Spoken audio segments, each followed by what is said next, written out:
नारायण की खूबसूरत वादियों में अपनी बीती एक खूबसूरत मोहब्बत की कहानी वो आप सबसे शेयर करना चाहते हैं।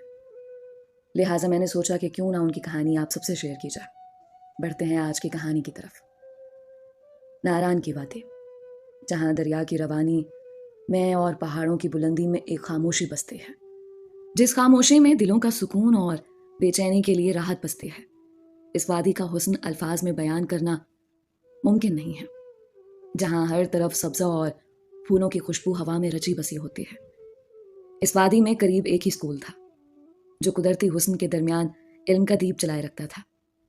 स्कूल के इर्द गिर्द बहते दरिया की मौसीकी और परिंदों की चहचहाहट एक ख्वाबनाक माहौल पैदा करती थी। यहाँ की हवा में एक अजब ताजगी थी, जो दिलों को जिंदा करती थी। वादी के चारों तरफ बुलंदो बाला पहाड़ थे, जो मौसम की तब्दीली के साथ अपना रंग बदलते रहते थे।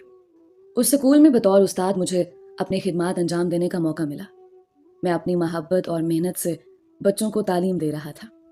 सबकी नज़र में मैं एक दिलकश और बावकार शख्सियत का मालिक था। मेरी आंखों में हमेशा एक चमक रहती थी। ना सिर्फ एक बेहतरीन उस्ताद था, बल्कि एक अच्छा इंसान भी था, जो दूसरों की मदद करने में कभी पीछे नहीं रहता था।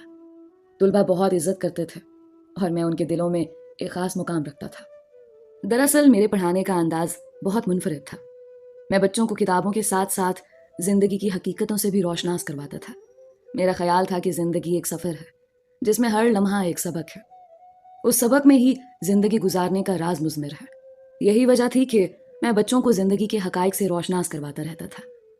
मेरा ख्याल था कि ज़िंदगी का मकसद है रोशनी की तलाश, वो रोशनी जो इल्म, मोहब्बत और हकीकत की शक्ल में हमारे दिलों को मुनव्वर करती है। मुझे इसी वजह से ये शेर भी बहुत पसंद था कि यार अब दिले मुस्लिम को वो जिंदा तमन्ना दे, जो कल्ब को गरमा दे, जो रूह को तड़पा दे। शोग्रान हिल स्टेशन मेरी एक पसंदीदा जगह थी। मैं स्कूल के औकात कार से फारिग होकर यहाँ आ जाया करता।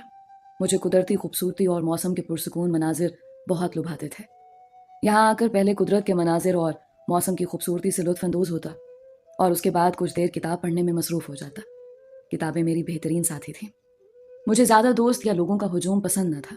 मैं तन्हाई में किताब के साथ बहुत अच्छा वक्त गुजार सकता था, और ऐसा मैं एक अरसे से करता आ रहा था। किताबें मुझे जहाँ कुछ ना कुछ सबक देती थीं, वहीं मेरे गम भी बांट लिया करती थीं। मेरा ख्याल था कि किताबें एक वक्त में हमें सिखाती भी हैं और साथ ही दिल का बोझ भी हल्का कर देती हैं। कभी आंखें किताब में गुम हैं, कभी गुम है किताब आंखों में। एक दिन स्कूल के प्रिंसिपल साहब ने मुझे बताया कि उनके एक दोस्त जनाब फारूक अपनी फैमिली के साथ नारायण आ रहे हैं। अगरचे वो कराची से ताल्लुक़ रखने वाले एक मुअज़्ज़ज़ कारोबारी शख्सियत थे, मगर नारायण में भी उनका एक घर था, जहां वो अपनी फैमिली के साथ छुट्टियां गुजारने के लिए चंद माह आकर रहा करते थे। प्रिंसिपल साहब ने बताया कि वो आज स्कूल का दौरा करने आ रहे हैं। मैंने उनकी बात सुनी और वापस कमरे जमात में जाकर अपने काम में मशगूल हो गया। कुछ देर बाद जमात के दरवाजे पर दस्तक हुई। मुड़कर देखा तो प्रिंसिपल साहब, फारूक साहब, उनकी बेटी नायाब और अपनी ज़ौजा के हमरा दरवाजे पर मौजूद थे। मैंने एहतरामन उनको अंदर आने का कहा। नायाब ने जब पहली बार मुझे देखा तो मेरी शख्सियत व अंदाज से मुतासिर हुई। फारूक साहब ने जमात में मौजूद तुलबा से पूछा कि आप में बड़ा आदमी कौन बनना चाहता है। जमात में से एक काबिल बच्चा खड़ा हुआ और जवाब दिया, जनाब, हमारे उस्ताद साहब कहते हैं कि बड़ा आदमी नहीं बनना, क्योंकि वो सिर्फ खुद के लिए बड़ा होता है। हमें अच्छा आदमी बनना है, क्योंकि वो पूरे मुल्क और मुआशरे के लिए अच्छा होता है। बच्चे का ये जवाब सुनकर जनाब फारूक और प्रिंसिपल साहब मुझे दाद देने पर मजबूर हो गए, और फारूक साहब ने उस तालिब इल्म को 1000 रुपए इनाम भी दिया और कहने लगे, बेशक ये आप ही की तरबियत का नतीजा है। नायाब ने भी बात में हिस्सा डालते हुए कहा, आपका पढ़ाने का तरीका बहुत मुनफरिद है। मैंने जवाब दिया, शुक्रिया।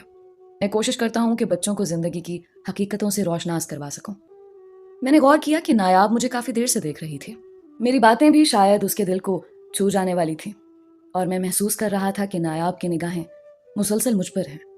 वो मुझसे बात करने के बहाने से कोई ना कोई बात पूछते और मैं उसकी बात का जवाब देता। यूं ही बातचीत हुई। फारूक साहब और ख़ास तौर पर नायाब मुझसे बहुत मुतासिर हुई। वैसे भी मैंने पढ़ रखा था, इंसान की आधी खूबसूरती अल्फाज और आधी किरदार में होती है। इस लिहाज से नायाब मेरे अल्फाज भी सुन रही थी और बच्चे के जवाब से किरदार भी जान गई थी। बहरहाल मैं छुट्टी के बाद ऑफिस की जानिब गया तो दूर से ये देखकर वापस पलट गया कि प्रिंसिपल साहब के साथ वो सब वहीं मौजूद थे। मैं वापस मुड़ा के पीछे से आवाज़ आई, आ जाओ नौजवान, अंदर आ जाओ, हम सब तुम्हारा ही इंतज़ार कर रहे थे। आओ हमारे साथ आकर बैठो, आओ खाना खाओ। मुझे मुनासिब ना लगा तो मैंने नफ़ी में सर हिलाते हुए कहा, सर बहुत शुक्रिया, आप लोग तनावुल करें, मैं घर जाकर खा लूँगा। साथ ही दूसरी आवाज़ नायाब की अम्मी की थी, अरे नहीं बेटा, मना नहीं करो, आओ बैठो खाना खाते हैं। मज़ीद इनकार मुझे अच्छा ना लगा तो आखिर बैठ ही गया। नायाब थी कि उसका ध्यान मुसलसल मुझ पर ही था। खाने के बाद प्रिंसिपल साहब ने बताया कि नायाब कल से कुछ दिन मेरी जमात में बैठा करेगी। मैं हैरान तो हुआ लेकिन कुछ ना बोला। वहां से फारिग होकर मैं मामूल के मुताबिक शोग्रान गया। आज मौसम भी काफी खुशगवार था। हल्के हल्के बादल बर्फ के गोलों की मानद छाए हुए थे। ठंडी हवा की लहरें चेहरे को छूते हुए गुजर रही थीं। कुछ देर बाद हल्की हल्की बूंदाबारी शुरू हो गई। मौसम मजीद हसीन हो गया। आज मौसम वाकई कुछ अलग था। ऐसा महसूस होता था जैसे मौसम की अदाएं रक्स कर रही हों, और साथ ही ठंडी हवा की सरसराहट मौसीकी नुमा मालूम होती थी। दूर तक छाए थे बादल और कहीं साया ना था। इस तरह बरसात का मौसम कभी आया ना था।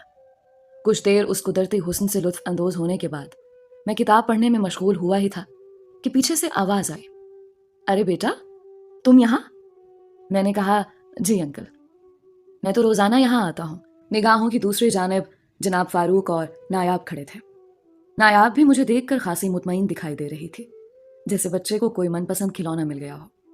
हम वहां बैठे कुछ देर बातें करने के बाद जब वो जाने लगे तो नायाब ने मुझसे कहा कि मुझे अपना नंबर दे दे, हम दोनों एक साथ ही आया करेंगे।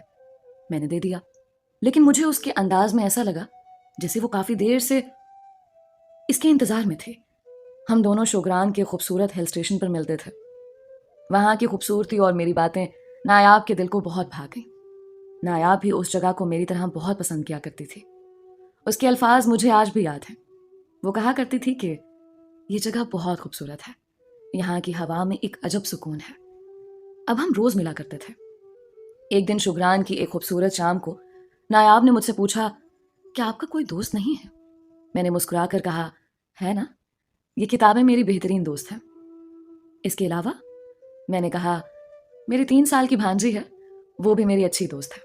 नायाब जरा सा मुस्कुराई, जैसे कि वो इस बचकाना जवाब की उम्मीद न रखती हो, और बोली, ठीक है, लेकिन आपको किसी समझदार दोस्त की जरूरत है, और आज से मैं आपकी दोस्त हूं।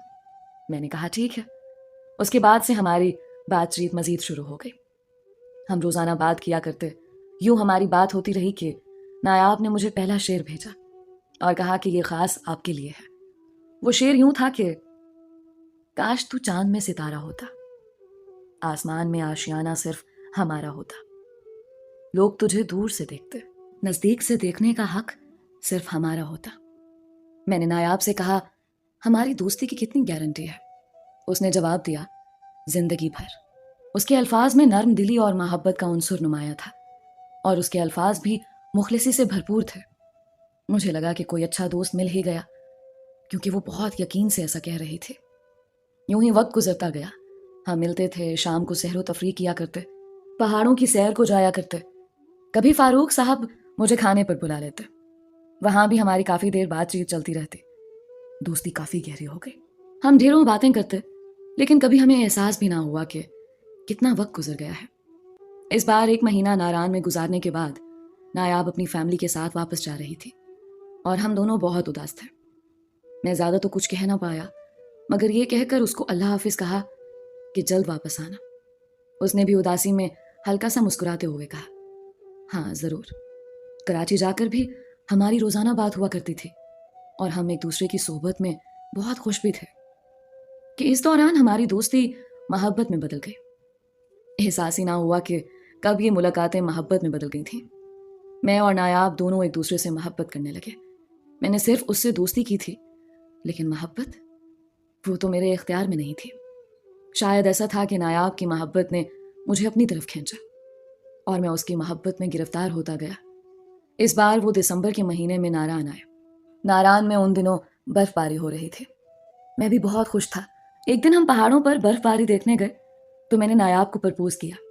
वो बहुत खुश हुई और बोली, मैं भी यही चाहती हूँ। उस दिन से हम साथ रहने लगे।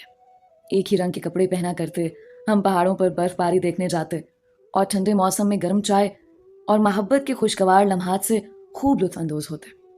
کتنا فرق آ گیا تھا نا زندگی میں، کہ جہاں میری زندگی میں کوئی دوست نہ تھا، آج وہاں میں نایاب کی محبت میں قدرت کے حسن سے متاثر ہوتا تھا.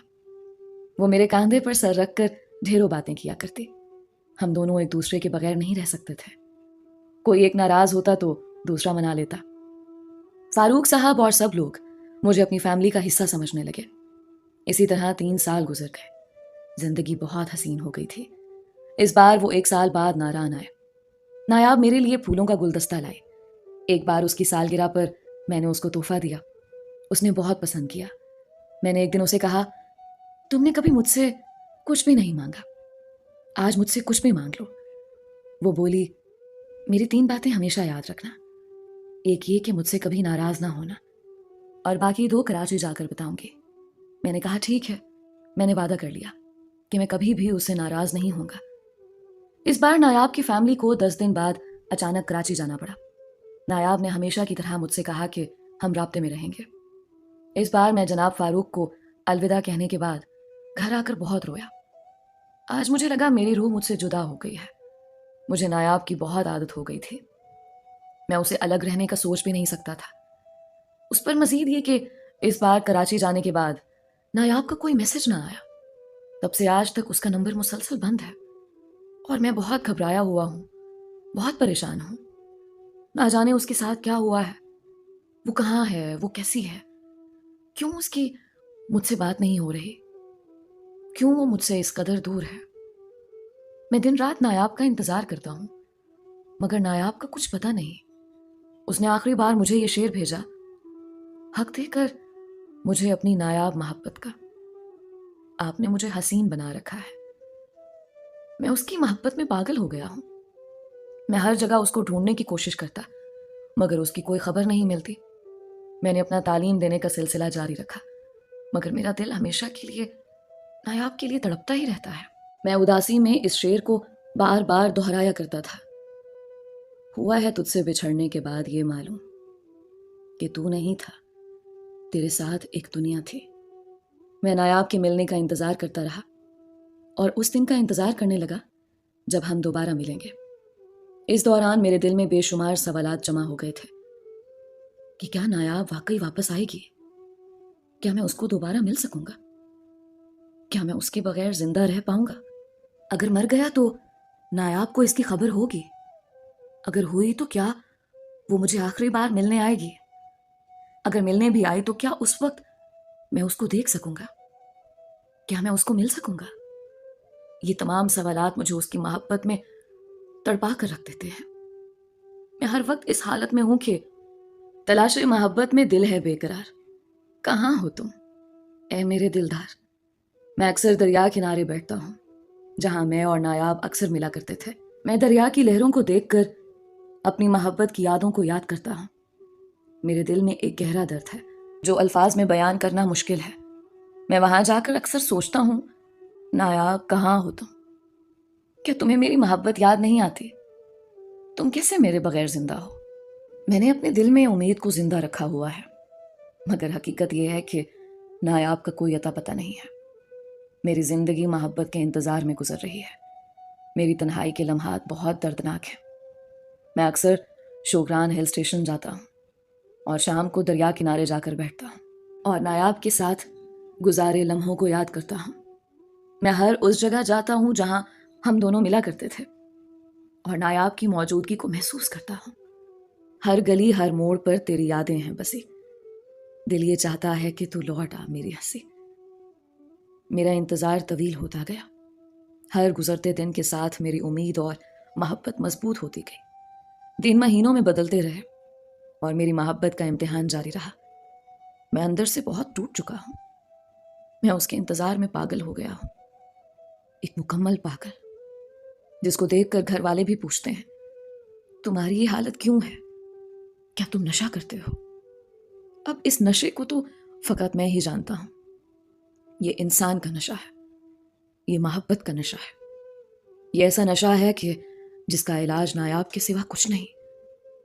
میری دوست مجھ سے بچھڑ گئی. کیوں کی تھی اس نے مجھ سے دوستی؟ क्यों की थी मुझसे मोहब्बत? आज 5 माह गुजर चुके हैं कि नायाब की कोई खबर नहीं है। मैं एक जहनी मरीज बनकर रह गया हूं।